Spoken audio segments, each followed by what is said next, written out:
Приветствуем вас в здравии и прекрасном расположении духа, солнечного, позитивного настроения вам в каждый миг вашей жизни.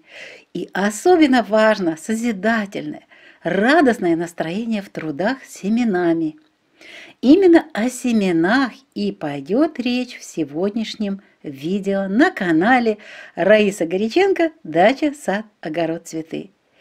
И родилось, и осуществляется видео благодаря вашим комментариям и вопросам. Обычно такие вопросы в большом количестве поступают от наших зрителей уже во второй половине января, и много в феврале, марте, а в апреле они сыпятся, как из рога изобилия. Кстати, если вы смотрите это видео и еще не подписались, подписывайтесь на наш канал, чтобы каждый день получать актуальную информацию о семенах, растениях огорода и сада, агрогороскопы посевов и различных агроприемов на каждый месяц. А также мы делаем краткие обзоры, агрогороскопы на определенный период в определенном знаке, при нахождении Луны то ли растущей, то ли убывающей, или же это разные переходы фаз Луны. Вот эти вопросы, которые касаются посевов семян, и особенно это касается вот таких моментов, как когда замачиваешь, это плодородный знак или неплодородный. Ну, все вопросы, которые касаются замачивания семян и посевов, вот их очень много, и мы их скомпоновали все вот эту тему. Ну и эти вопросы задают чаще всего начинающие огородники, но и нам, мудрым огородникам и дачникам, перед началом сезона посевов семян на рассаду важно вспомнить информацию из учебников средней школы по ботанике.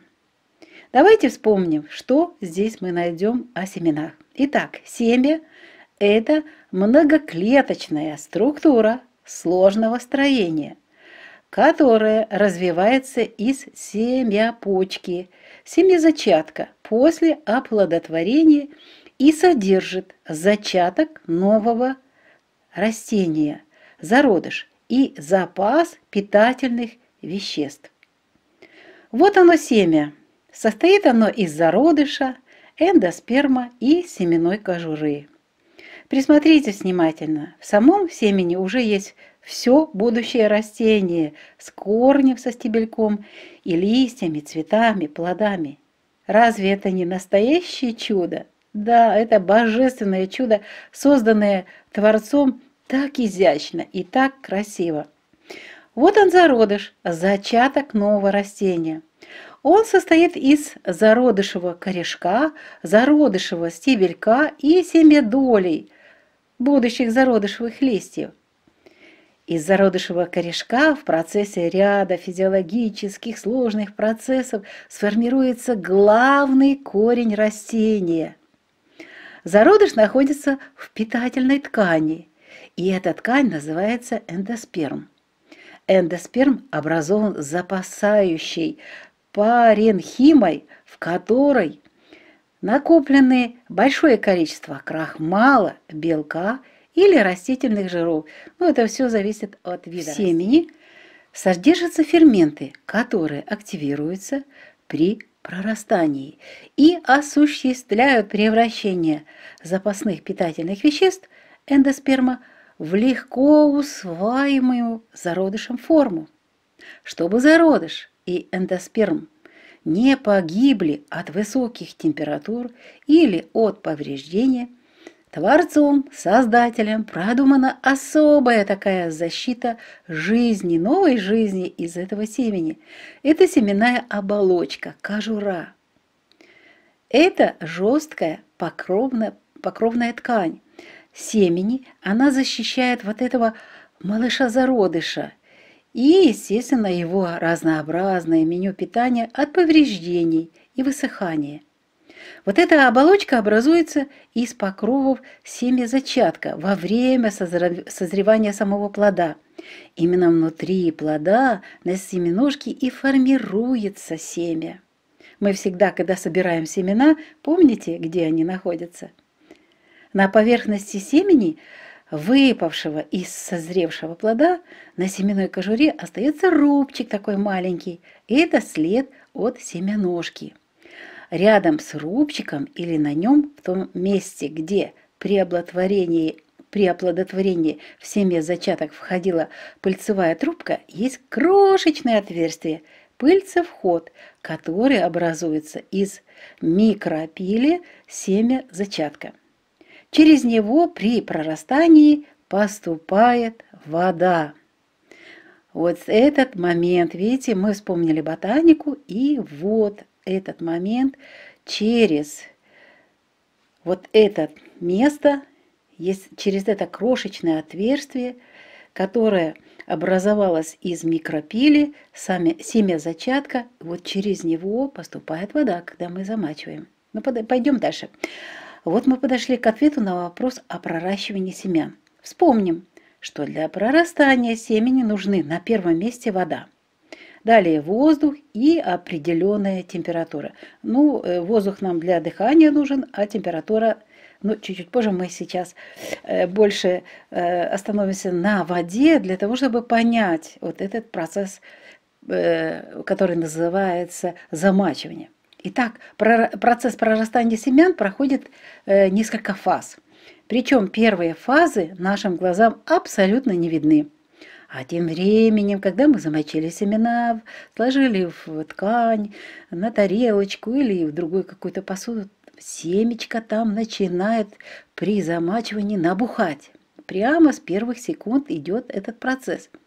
Набухание является предпосылкой для интенсификации важных жизненных процессов внутри самого семени. Молекулы воды проникают в коллоидные частицы семян, а именно в протеины, пектины, слизистые вещества, а также в межклеточные и свободные капиллярные пространства. Семена при набухании увеличивают свой объем. Возникающее при этом давление может достигать 1000 бар. Я не оговорилась. Представляете, при замачивании вот этот, при набухании настолько большая сила возникает в давлении в семени, и она может достигать в некоторых семенах 1000 бар.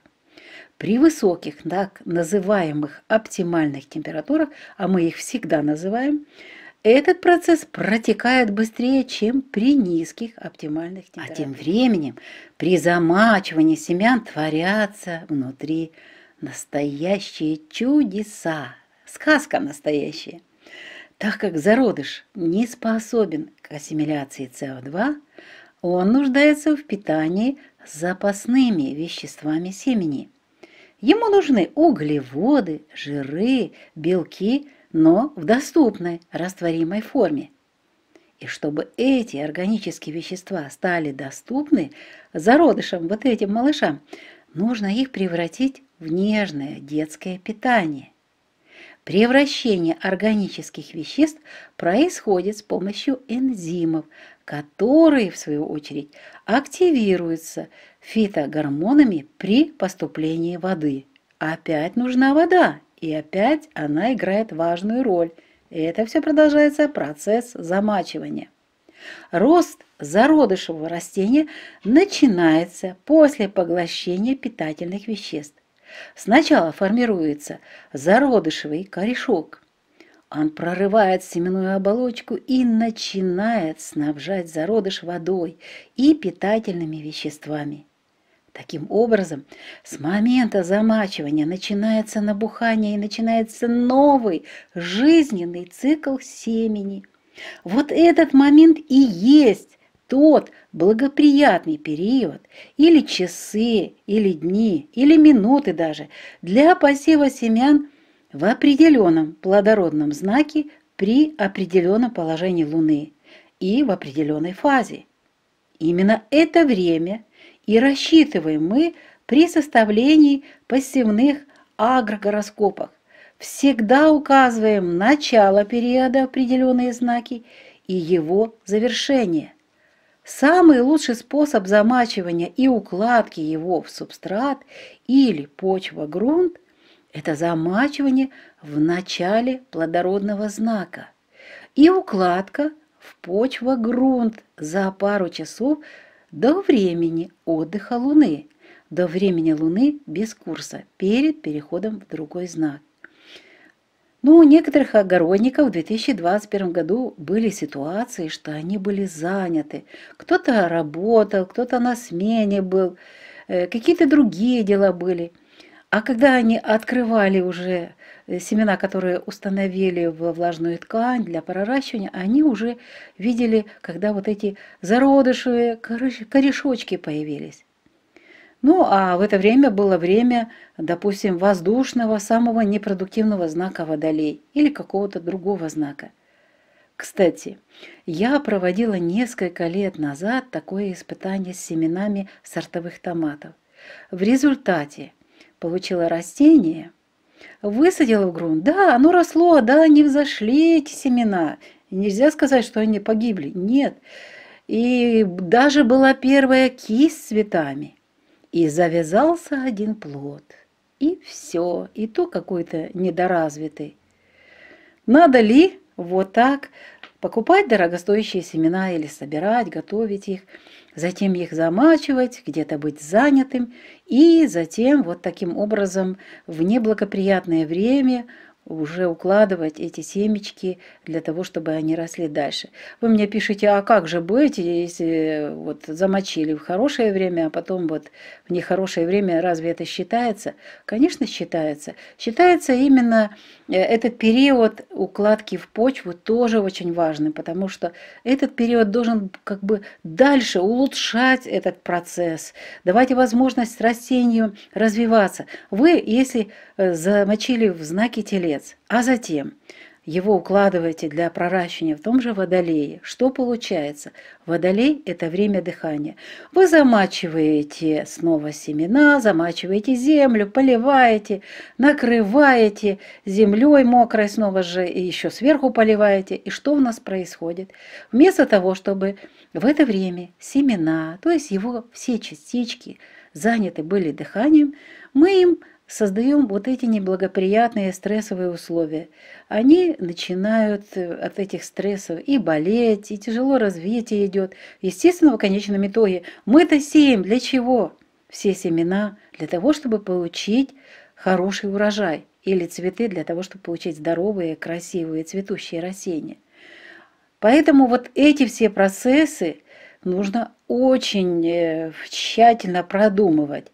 Ну и как быть в таком случае, многие спрашивали в 2021 году.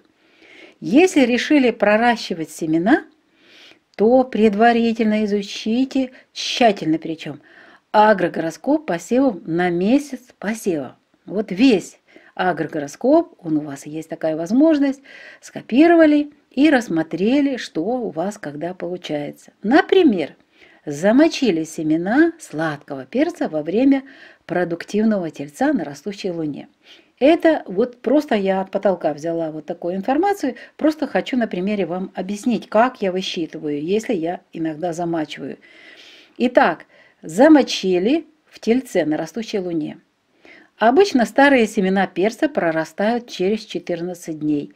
Если же семена, те, которые обработаны, они раньше прорастают. И я уже это знаю. Ну вот возьмем вот то, что доступно всем. Старые семена перца 14 дней.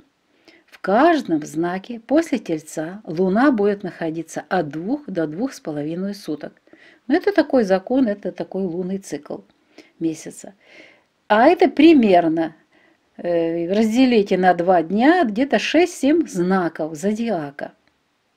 Такой знак зодиака при 14 днях прорастания будет в Скорпионе. И это, кстати, очень хороший знак. И уже не имеет значения, это растущая или убывающая эта Луна. Главное – соприкосновение с Землей в продуктивном знаке.